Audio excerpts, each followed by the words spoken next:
Attorney, pa-explain po ng decision ng Supreme Court sa impeachment ni VP Sara.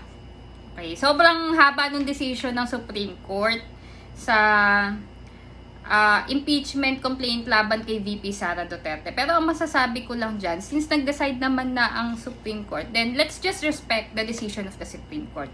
Pero alam nyo, iyan pong decision ng Supreme Court ay nag-ugat po yan sa 4 na impeachment complaint. 4 yan ha, sinampa laban kay VP Sara Duterte. Okay, so i-explain natin yan. Dito sa explanation na to guys ha, hindi ako magbibigay ng opinion ko. Yung mga sasabihin ko dito ay base lamang sa mga sinabi din ng Supreme Court. Okay? At kung gusto nyong maliwanagan, yung official statement ng Office of the Spokesperson ng Supreme Court of the Philippines, doon yung mababasa para mas madali nyong maintindihan. Medyo sinamarize nila doon kung ano yung reason nila or sinamarize nila doon yung naging decision nila tungkol dito sa impeachment complaint. So, i-quote ko. Okay? So, sabi ng SC, House Impeachment Complaint versus VP Sara Duterte, barred by 1-year rule, due process or fairness applies during all stages of impeachment proceeding. So, ang sinasabi dito ng Supreme Court, na-violate daw kasi yung 1-year bar rule. Kasi, under Article 11, Section 3B of the 3.5 of the 1987 Constitution, isang beses lang kasi dapat mag-initiate ng impeachment complaint laban sa kahit na sinong impeachable officer. So, dapat isang beses lang in 1 year ha. Meron kasi pong 4 na impeachment complaint na sinampa laban sa kanya. Okay? Yung first 3 impeachment complaint ay sinampa noong December 2, December 4, at December 19, 2024.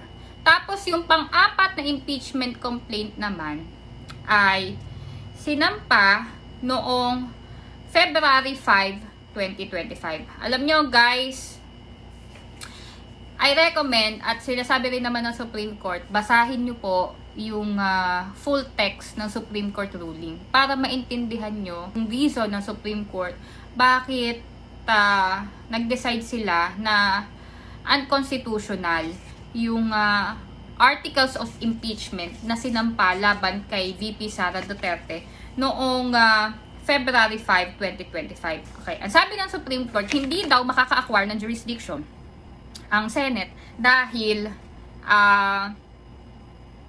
unconstitutional yung articles of impeachment na final laban kay VP Sara. Okay? Dahil violate nito yung 1-year bar rule under Article 11, Section 3.5 ng 1987 Constitution.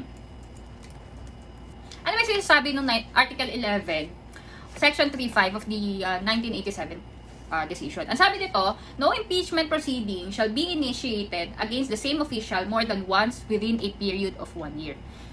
So sabi, wala daw dapat ini-initiate na impeachment proceeding sa kahit sinong impeachable officer more than once within a period of 1 year. Okay. So, unconstitutional nga yung articles of impeachment. Pero sabi naman dito ng Supreme Court, kinaklarify ng Supreme Court ha. Ito guys, kinaklarify. However, the court said it is not absolving Vice President Duterte from any of the charges against her. Kasi hindi nga yan pwedeng i-decide ng Supreme Court kasi they are not an impeachment court. But any subsequent impeachment complaint may only be filed starting February 6, 2026. So, pwede pa rin mag-file ng impeachment complaint laban kay VP Sara. Pero, yung next impeachment complaint niya ay hindi pwedeng i-file not earlier than February 6, 2026. Ito kasi, based kasi doon sa full text, yung nagpatawag, di ba?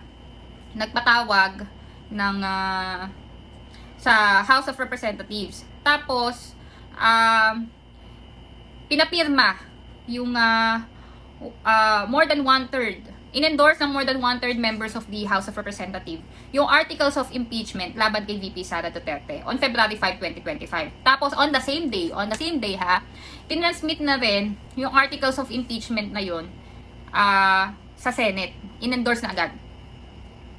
Dahil agad-agara na nagsampa ng impeachment laban kay VP Sara Duterte sa loob ng isang araw lamang nag-file ng petition for certiorari ang kampo ni VP Sara sa Supreme Court para i-challenge yung constitutionality ng articles of impeachment na yun na sinampa noong February 5, 2025. Importanteng discussion din na sinabi dito ng Supreme Court. Kaya hindi nila kaya nag-decide sila na yung first 3 impeachment complaint ay iba dun sa pang-apat na impeachment complaint dahil yung first 3 impeachment complaint ay sinampa under Article 11 Section 3.2 of the Constitution, which allows any citizen to file a verified complaint with an endorsement by any of the House of Representative member. Habang yung fourth one naman was through Article 11 Section 3.4 of the Constitution through a verified complaint or resolution filed by at least one-third of the House of Representatives members. Kung sa totoo nga lang, yung pang-apat na impeachment complaint na yan yung mismong naisampa sa Senate at ginawa nila ng articles of impeachment. Okay? More than one-third pa nga yung napapirma nila ng mga House of Representative members dito eh. 2/3 pa nga actually. Kaso, ang sabi kasi ng Supreme Court dito, the court took note that the House of Representatives in the 19th Congress did not act on the first 3 endorsed complaints, which were considered terminated or dismissed upon the adjournment of the House of Representatives. Meron kasing inaction, guys. Nagkaroon ng inaction ang House of Representatives. Wala silang ginawa dito sa first 3 impeachment complaint laban kay VP Sara. Okay, the 3 impeachment complaints were archived and therefore deemed terminated or dismissed. Ito yung sabi ng Supreme Court, nasa full text din to. Therefore, it was deemed terminated or dismissed on February 5, 2025. Therefore, no new impeachment complaint, if any, may be commenced earlier than February 6, 2025. It held. Article 11, Section 3.5 of the Constitution, no impeachment proceeding shall be initiated against the same official more than once within a period of 1 year. According to the decision, the 1-year bar is reckoned from the time an impeachment complaint is dismissed or no longer viable. Doon sa tanong, totoo po ba na lahat ng justices na bumoto para ipawalang bisa ang impeachment ay puro mga Duterte appointees? Alam nyo guys, meron akong nabasa sa internet na 13 of the justices daw of the Supreme Court ay mga Duterte appointees. Alam nyo, 13 yung nag-decide na unconstitutional yung impeachment complaint laban kay VP Sara. Ang Supreme Court ay composed of 15 justices, 14 associate justices, and 1 chief justice. Nung nabasa ko yon, 13 justices ng Supreme Court ay Duterte appointee. So, ako kasi, nagbabasa-basa ako. Tapos sinearch ko. Alam niyo, may katotohanan na talagang, parang may katotohanan na 13 talaga. 13 yung Duterte appointees sa mga justices ng Supreme Court. Pero hindi lahat ng 13 na yon ay bumoto para gawing unconstitutional yung articles of impeachment na sinampa laban kay VP Duterte. Totoo na 13 yung Duterte appointees. Pero yung ponente, alam niyo po ba yung ponente? Siya yung sumulat ng desisyon regarding dito sa impeachment complaint laban kay VP Sara Duterte. Ang ponente nito ay si Justice Leonen. Okay? Si Justice Leonen, siya ay Aquino appointee na justice ng Supreme Court. And I think he is the most senior sa lahat ng justices ng Supreme Court. Okay? Tapos, yung pinaka-recent appointee sa Supreme Court ay Marcos appointee, si Justice Raul Villanueva. Siya ang kaisa-isang Marcos appointee Siya pa lang ang na-appoint ni Marcos sa Supreme Court. And then the rest, nung sinerge ko sila, si Justice Kagiwa, Duterte appointee na rin pala to. Tapos si Chief Justice Desmundo, Duterte appointee. Ayun. Alam nyo, dalawa di ba yung hindi bumoto? Yung isang hindi bumoto, si Justice Singh, she is on leave. Kaya hindi siya nakaboto. Tapos si Justice Kagiwa naman ay nag-abstain. Okay? Kaya 13 lang yung justices na nag-decide. Pero doon sa 13 justices na yon na nag-decide, na bumoto, at kaya nagkaroon ng unanimous decision. Alam niyo po ba yung unanimous? Ibig sabihin, lahat sila nag-agree na unconstitutional yung articles of impeachment or yung impeachment complaint laban kay VP Sara. So wala man lang ni isa na nag-dissent. Alam niyo po ba yung dissent? Yung hindi nag-agree or nagkaroon ng ibang opinion. Okay? So, parang misleading yung pong sabihin na yung 13 justices ng Supreme Court ay Duterte appointee. Kasi hindi naman lahat ng 13 justices na yon na bumoto ay mga Duterte appointee talaga. Two of them are appointee of Aquino and Marcos administration. So, ano po ang masasabi nyo sa impeachment decision? Hindi ko po maintindihan ang gulo.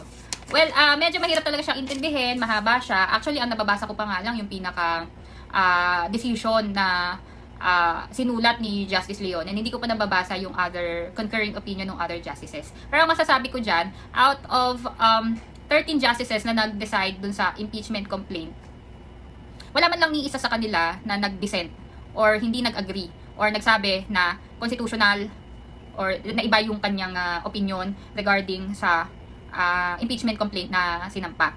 So, well, ako, sino ba tayo para sabihin na mali sila, di ba? Medyo mahirap kasi magsabi ng opinion natin about yan kasi nga itong ganitong issue ay medyo political. It's actually political, yan. Di ba? Kapag ka nagsabi ka ng opinion mo about yan, may matutuwa, pero for sure marami din ang magagalit. So, ayun. Hindi ako magsasabi ng opinion ko. Basta ako, sa akin lang, sinabi ko sa inyo kung ano yung naging decision ng Supreme Court. At iyon.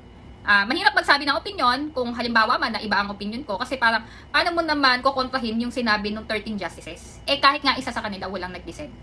So wala kang mapanghawakan na argumento para sabihin na sila ay mali, 'di ba? So yun naman po, sana naintindihan nyo.